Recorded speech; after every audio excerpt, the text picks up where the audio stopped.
All right, well, you know how technology is, and we just lost it there for a second. Darn it. Okay, let me make sure that I am sharing with people that we are back on in part two. Technology is, and we just lost it there for a second. Yes. Okay, let me see. Lost connection. Please join here. Sorry, guys. All right, so hopefully we'll all jump back in to this part two. We were just talking about some common fears that come up when we do sales calls, right? Like, what happens? We prejudge, we do all these things before we get on the call. We think, oh, they're not gonna buy, or we think they don't have money, or we worry for them about where the money's gonna come from, when, like, if you really think about it, it's none of our business, and it shouldn't be our worry about how they're going to come up with the money to invest, but somehow we get into the muckety muck, right? Or we think we're not worth it, or we think we have to overstuff it and give more and give more and give more. We think we need to justify that value somewhere, or we end up feeling a little bit desperate for the sale because we haven't had a sale in a while, which then gets us to start like looking at our clients and what is that called? The client checklist, that's what I mean. And not taking those things seriously, or going, oh, you know, it's okay if they don't qualify there, like, because really this is about us wanting to work with them, right? Tell me what some of your fears are, or things that come up for you before you get on calls with people. Comment with that below. That, you know, I think one of the hardest things that a coach ever told me, hey Tommy, told me, was to detach from the outcome of that sales call. It's like, yikes, right? But it's really important. It's really something that you need to do, because the sales call is really for them. It's not for you. You know what I'm saying? You need to release your thoughts and fears before that call. Remember, the energy for fear is the same as excitement. I don't know if you knew that, but being excited about the opportunity for both of you can definitely be something you train your brain to say that, you know what? It's not fear. I'm just super excited to get on this call with them because it's an opportunity for both of us. No prejudging. You never know what is going to happen, right? And don't go in there thinking, they're not going to buy, they don't have money. You know, whatever those objections have come up before, don't repeat the pattern. Don't repeat something, some sort of story for every person that comes on the phone, because they have a different story. Who knows? They might have a rich uncle who spoils them and just throws money at them for whatever whim that they want. You know, I actually do know somebody who has a trust, but she has to go ask, I think it's her brother or something like that, and they just release money to her. Like, you don't know, right? Do not judge the book by its cover on that one. But actually, more like it's before you even know what the cover looks like, because you haven't got on the call yet, right? So let's jump right into it, okay? Let's increase those closing rates without sneaky, sleazy, salesy, icky tricks, okay? Remember when we start in day one, right? I said storytelling involves 3 parts. 1, getting clear on your client and message, which is what we did in month 1. We did that worksheet. In number 2, day 2, the actual story and how to tell it. And then 3, closing the sale, because what's the use of all these great people and great content and a community that you're nurturing and growing if nobody knows that they can work with you? Because that's another fear, just telling people that you have something that you can offer them, right? So let's go back to 1 for just a sec. Getting clear on your client is, you know, that checklist that I was talking about. It's a client checklist of things that you know are a definite no-no for you too, right? So getting clear on that client, it's like, yes, this is where they are, this is where they want to be. That's on their end, but for your end, you need a checklist, like no mean people, no crazy chainsaw massacres. No, but really, you should have a list of deal breakers, right? So here's an example. I don't work with people who write fiction books in general, right? Even though I have helped 2 people with their fiction books, and there's a third that potentially is coming out soon. So obviously for me, this is sort of a deal breaker, but it's with exceptions, right? I will take a fiction book on a case-by-case basis. Now, here's another. I don't help people who sell a physical product write best-selling books. It's just not the monetization method that I use. So if you have a product and you want to write a book, you're not an ideal client. But I can definitely help them with storytelling to grow their following and sell more product, right? And then here's another.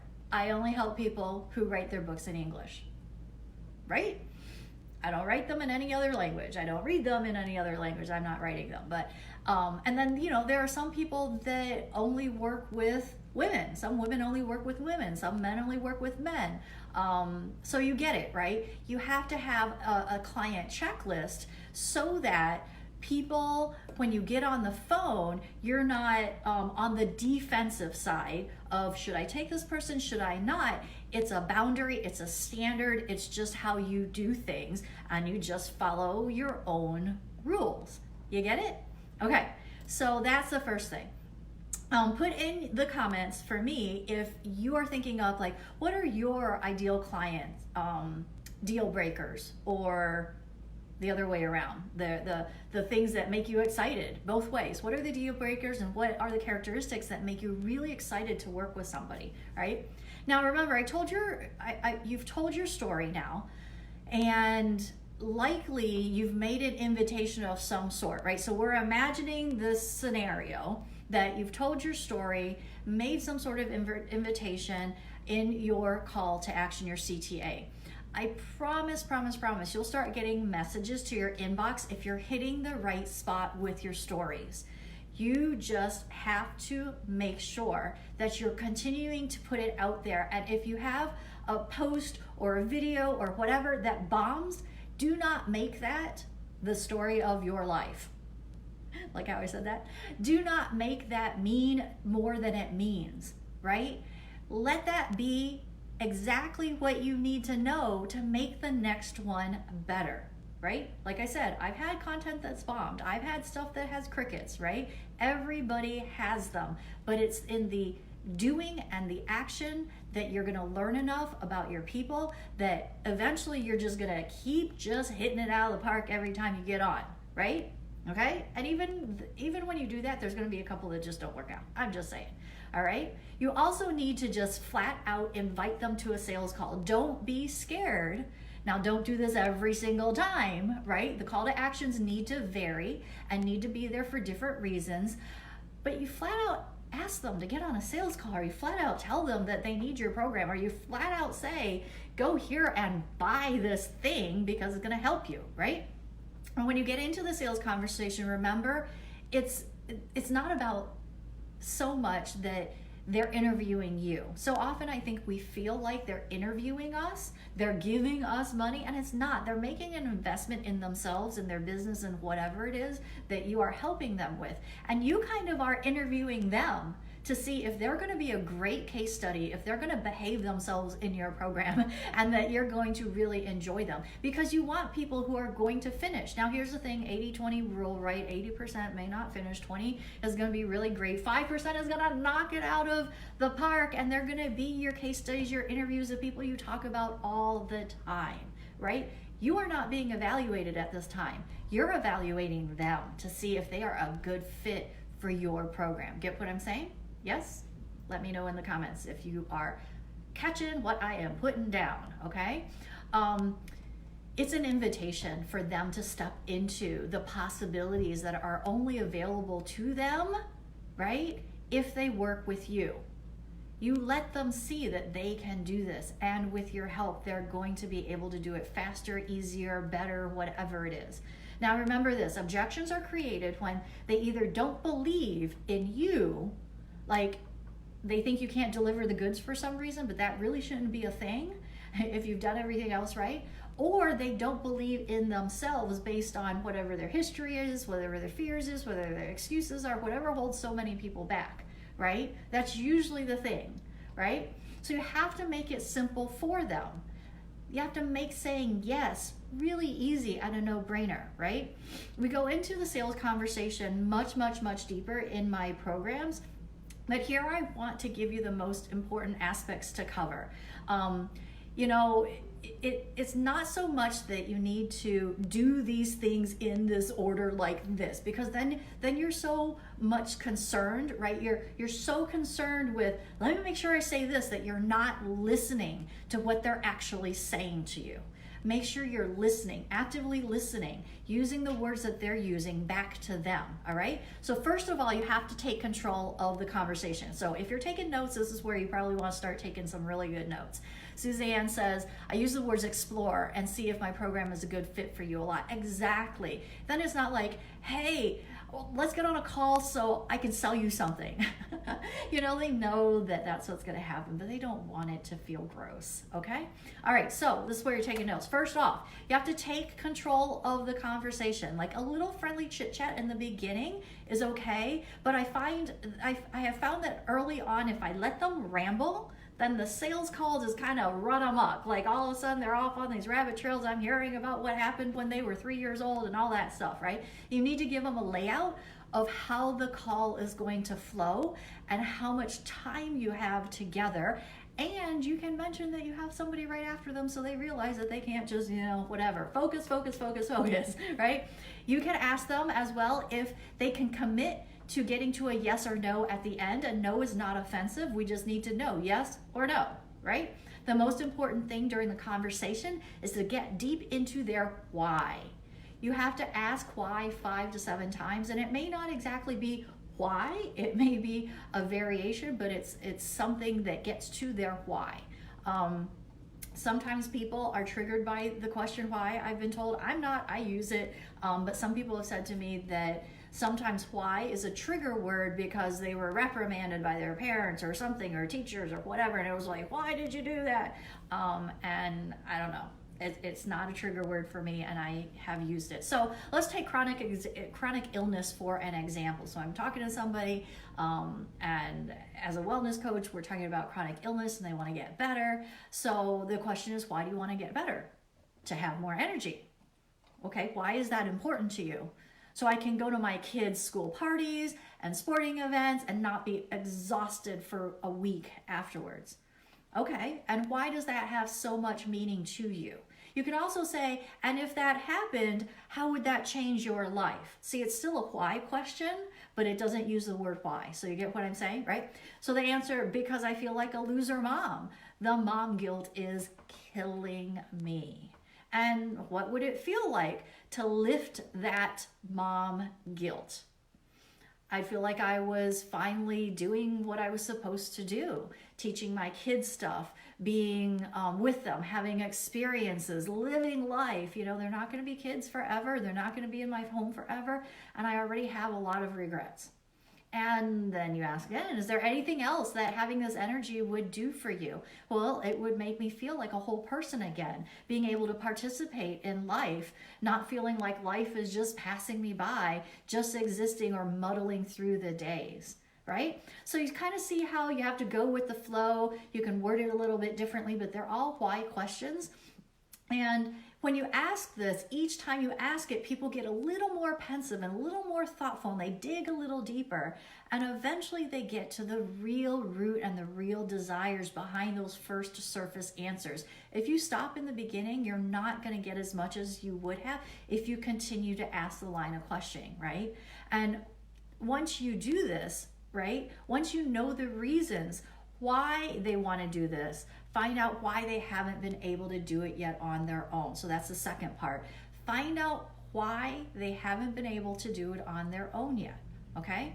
Then number 3, you want to make a recommendation. You don't coach here, you don't tell them the answers, you don't give it's really a disservice. Let me tell you this, when I realized this and it really sunk in, it really changed the way I did sales conversations.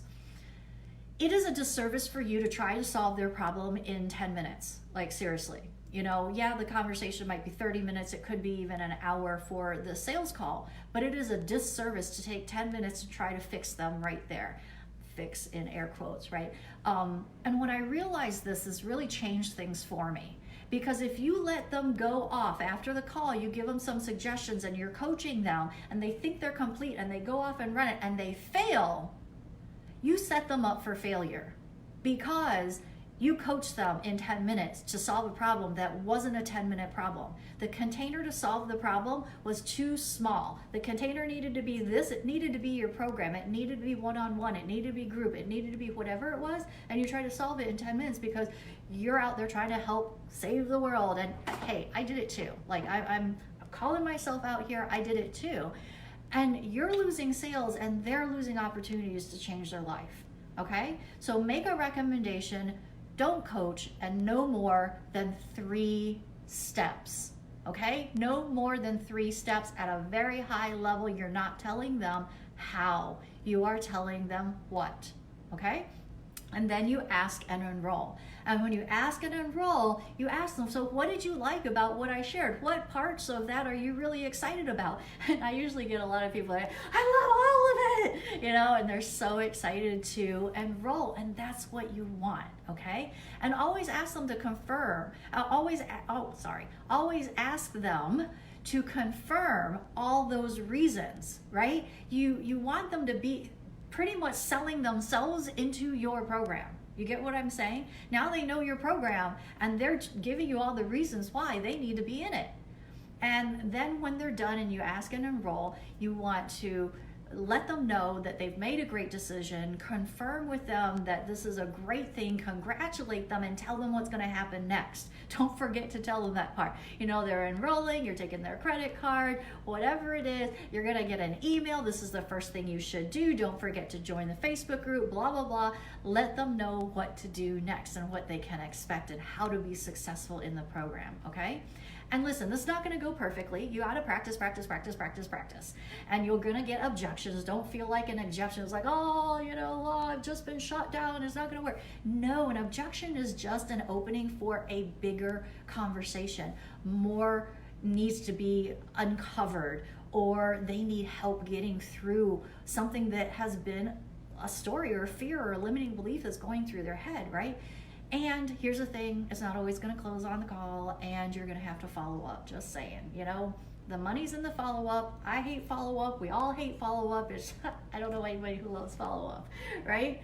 But here's one hint. When people have questions or concerns, answer them with a story or a client case study. That's a story too, because here's the thing, people cannot argue with a story.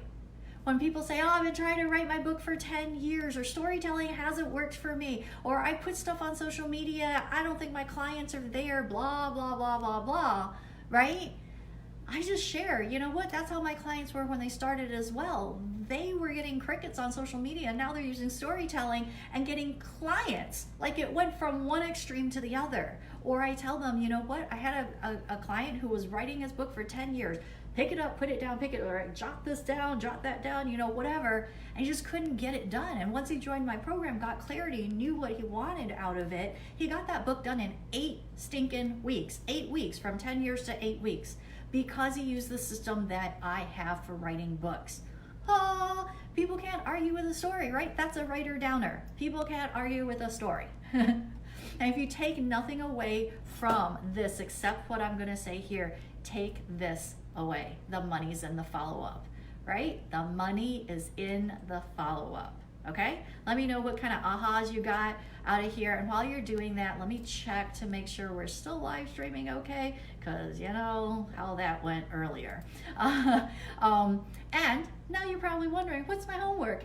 I'm so glad you asked. So homework day 3, I just want to know what your biggest takeaway is that you had from today using storytelling in your sales conversations, and then tell me how this is going to be a game changer for you, okay? I'm going to stick this in the comments. There's a little form that you can fill out and answer the question, and you can also hashtag, you can also post and hashtag SSS day 3, and I just stuck that in there and won't let me edit it now. Here we go.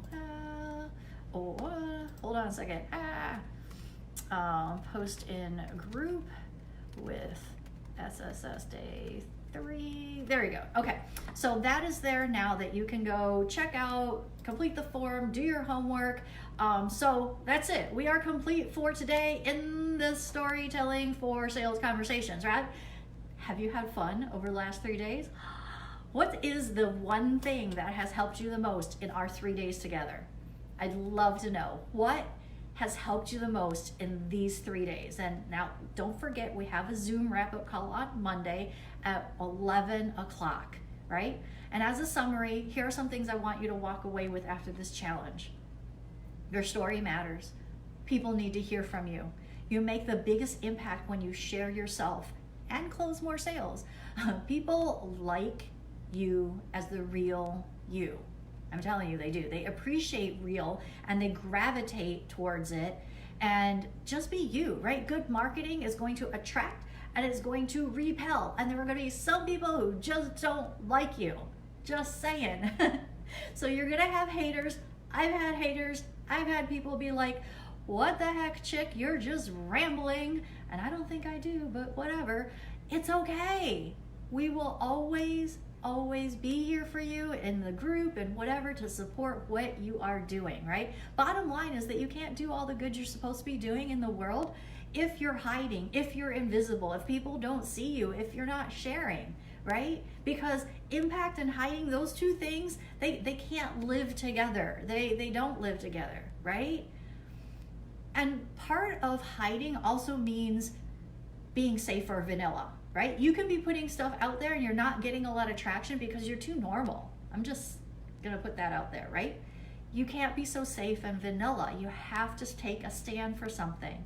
You have to sometimes be the person who tells somebody the truth that they don't want to hear, right?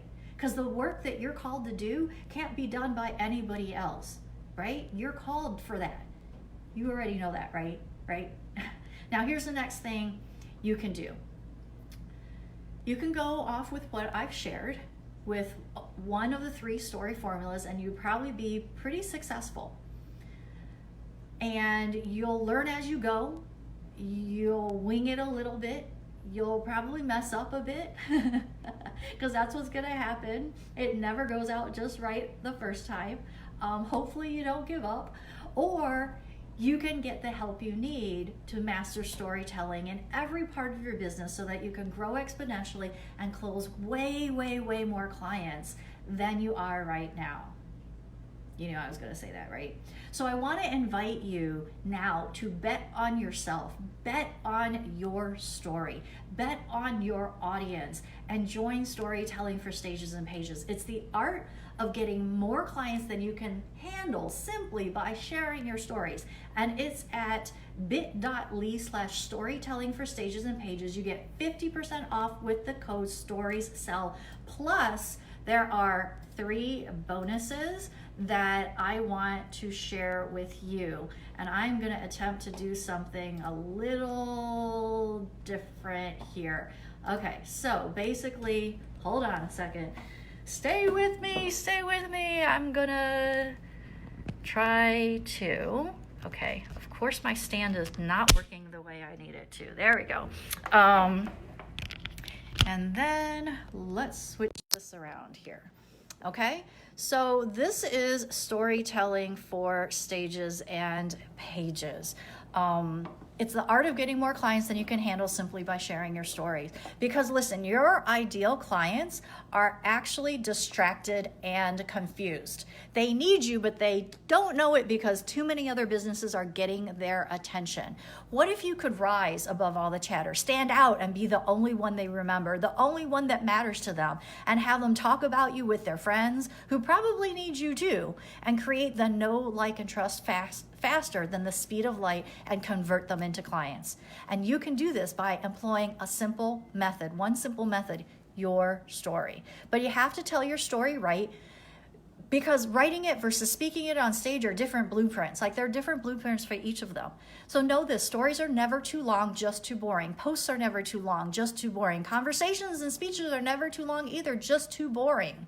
Please don't be boring. But don't worry, I can show you how, with the knowledge on the right way and where to share your story most impactfully, you'll be able to speak directly to your ideal client's heart, rise above others in your industry, grow your following, keep your prospects' attention, be memorable so they share you with others, let them know that they're not alone, give them hope that there is help, show them the possibilities for their life, make your sales conversations easier like we talked about today, inspire them to become a client quickly, plus tell your story right and no one will ever ask you about your credentials because your story is enough. That's all the proof they need, right?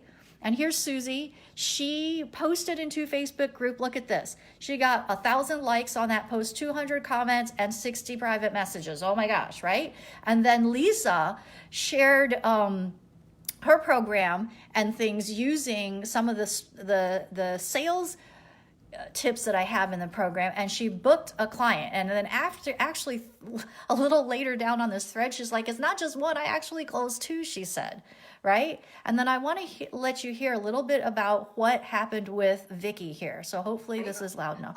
And you came to me and you're like, I'm just going to do whatever you tell me to do. Yeah. Disregard the fears or the whatever, or I don't know if it's good enough and what are people going to think. You just start putting it out there. Right. And tell me what happened when you started putting different stories out on social media the way we framed them. Oh my gosh.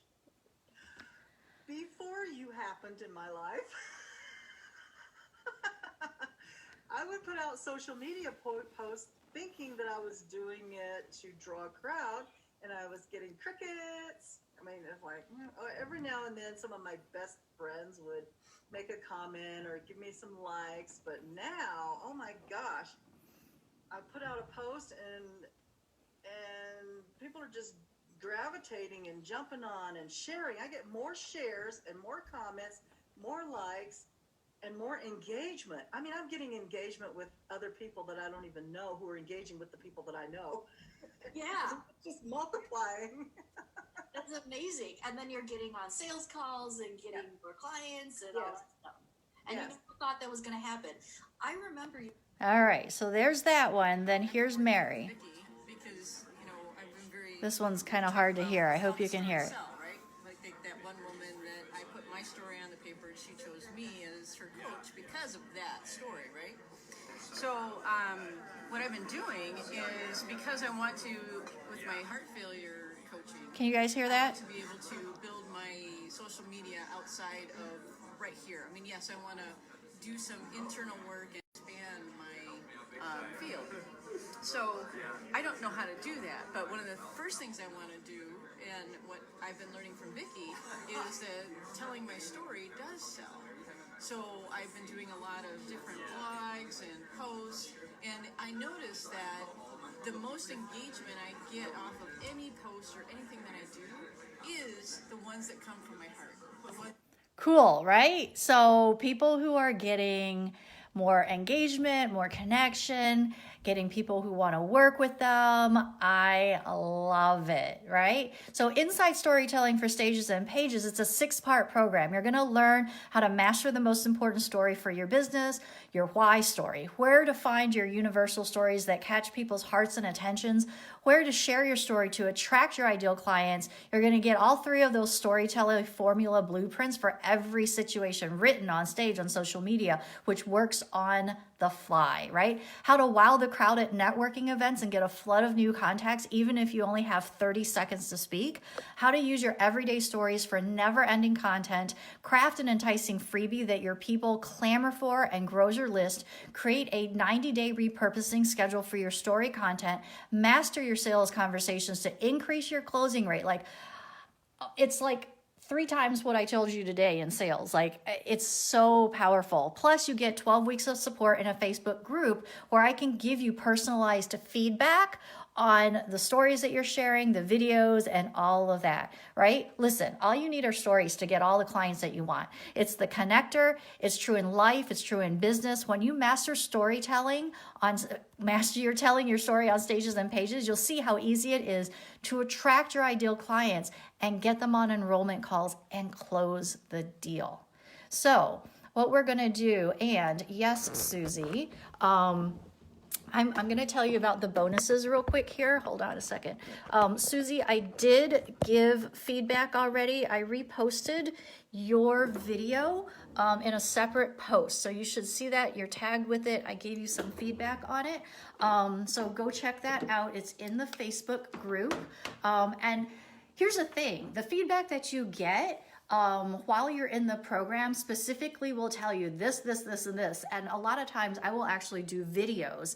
And the one lady who spoke first in the videos that I showed you, she basically was like, yeah, it's a group program, but it's like I'm getting one-on-one attention. So make sure that you check out Storytelling for Stages and Pages, because, oh my gosh, it just has so much in there that you can't not succeed if you just work the program, you know. And the bonuses, I'm sure you're like, yeah, but you know, what are the bonuses? At least I hope you are. So it's 50% off number one, right? So rather than it being $9.97 and is valued at way more than that, my coach was like, oh my gosh, you should be selling this thing for $3,000. I'm like, no, I think I want to do it like this. I want to make it something where everybody can get in and they can grow their business, because this was a thing that was missing for me, is getting enough connections so that I had people constantly coming in the door so that I could have consistent months and consistent clients signing up, right? And you know, okay, so yes, I think, and he thinks that my $498.50 for the program at 50% off, or 2 times $298.50, is crazy low for an investment of something like this. I've spent over $150,000 in coaching for myself, and you're getting a large bit of that through this program, right? And of course, there is the bonuses, the 30-day storytelling content calendar template with swipe files. And you're getting 2 other bonuses on how to do challenges just like this one that we're doing, because there is a method to the madness. There is set up in a certain way, right? And how to write sales pages that sell, how to write copy on your sales pages that really entice people so that they want to join your program, because the words in your copy really, really do matter. What are swipe files? Swipe files are examples of the formulas and strategies that I've used. So in the content calendar, storytelling calendar, sorry, you're getting swipe files of posts that have been put out that use story, so that you can take and modify and create your own.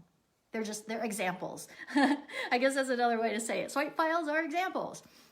Listen, there's a lot of people in the world and a lot of chatter. You learn to rise above the noise, regardless of how cliche that sounds. This is what you need to do, because there's so many people out on the internet now. And just so you know, you're going to do it wrong until you do it right. I'm just saying, like, people come into the program, they're doing it wrong. People are doing this challenge, they're doing it wrong. And you're going to do it wrong until you figure out how to do it right. And that's why inside the program, it's so important for me and for you. And I encourage everybody, and they don't all do it. I'm just saying, they don't all do it, to post your stuff so I can give you feedback. This is where all the magic happens. You know, you could keep resisting. You could keep resisting, saying, you know what, I'm not so good at it. I don't know where these stories are. I don't have anything interesting to say. This takes too much time. I don't want to work like this. Whatever is going through your head, you could sit there and say, I don't think it's for me because I'm some sort of really special snowflake and I'm an exception to every rule. Or you can do what a lot of my clients have done, who have said, you know what, this has never worked for me in the past, but I know it's worked for people and I know it's worked for your clients, so let me do this too. And now they have clients that are chasing them down to work with them, rather than them going out and doing outreach and trying to get those and reel those clients in, right? So if you want some of that, need to sign up. Don't forget to do your homework for today and join us on Monday. We're going to do more wrap up, more live coaching, so you can get a little bit more of a feel for what it's going to be like, right? And again, officially sign up if you want the Zoom link, because that's where it's going to go. It's going to go to your email, right?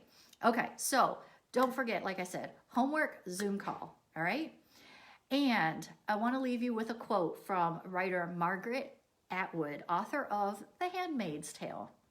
This is what she says: "You're never going to kill storytelling because it's built in the human plan. We come with it. And this is where you create all the magic connections, right? Increase your sales by 300%, right? You're never going to kill storytelling because it's built in the human plan. We come with it. Okay, I will see you on Monday, and I will see you in Storytelling for Stages and Pages. All right, see you later. Bye.